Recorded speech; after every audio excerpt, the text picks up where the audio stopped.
Direktur Proyek Jalan Tol Padang Pekanbaru PT Utama Karya Martin Robert Singal mengatakan akan menyediakan 150 kios untuk usaha kecil di rest area tempat istirahat jalan tol. Menurutnya, dalam setiap 50 km tol akan dibuat satu rest area yang bisa dimanfaatkan para pelaku usaha kecil dengan difasilitasi pemerintah daerah. Setiap rest area disediakan 150 kios untuk usaha kecil yang bisa dimanfaatkan. Jadi untuk 100 km akan ada 300 kios untuk usaha kecil ini. Katanya seperti kami kutip dari langgam.id saat bertemu Ketua DPD RI AA Lanyala Mahmud Mataliti, Gubernur Sumbar Mahyildi dan sejumlah anggota Komite DPD RI di Padang Jumat 26 November 2001 beberapa hari yang lalu.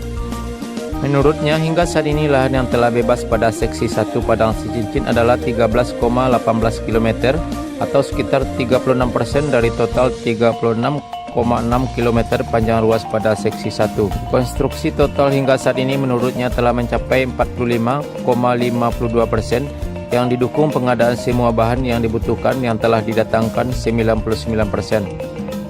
Gubernur Sumbar Mahyildi mengatakan jalan tol dibangun pemerintah untuk kebaikan masyarakat dan menguntungkan semua pihak. Jalan tol ini kita bangun siapapun tidak boleh rugi, semua harus mendapatkan manfaat. Kedatangan DPD RI memberikan penguatan bagi kita di Sumbar, ujarnya sebagai dirilis Biro Administrasi Pimpinan Pemprov Sumbar. Mahyildi mengatakan dalam pembangunan jalan tol banyak pihak terlibat dengan tugas dan kewenangan masing-masing. Pemprov Sumbar bertugas untuk sosialisasi program kepada masyarakat. Tugas ini sudah kita laksanakan bersama Bupati dan Wali Kota sepanjang jalur yang akan dilewati oleh tol, ujarnya. Setelah sosialisasi, Kementerian PUPR menetapkan trasenya, kemudian ditetapkan penlok. Setelah itu baru BPN melakukan pembebasan lahan. Mahyildi menegaskan untuk pembangunan tol tersebut tidak ada masyarakat yang tidak setuju karena sudah ganti untung.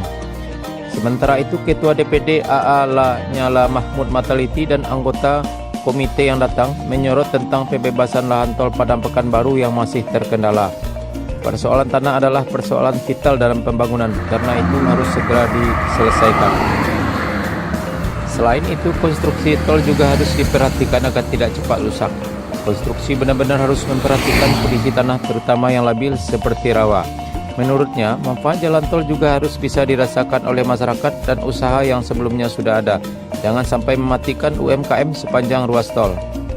Konstruksi total tol Padang Sicincin telah mencapai 45,52%. Lahan yang telah bebas baru 13,18 km atau 36% dari total 36,6 km panjang ruas seksi 1 itu. Ikut hadir dalam kegiatan itu anggota DPD RI asal Sumbar, Wabu Padang Pariaman, Kadis DPMP Sumbar, Kadis PUPR dan Adpim.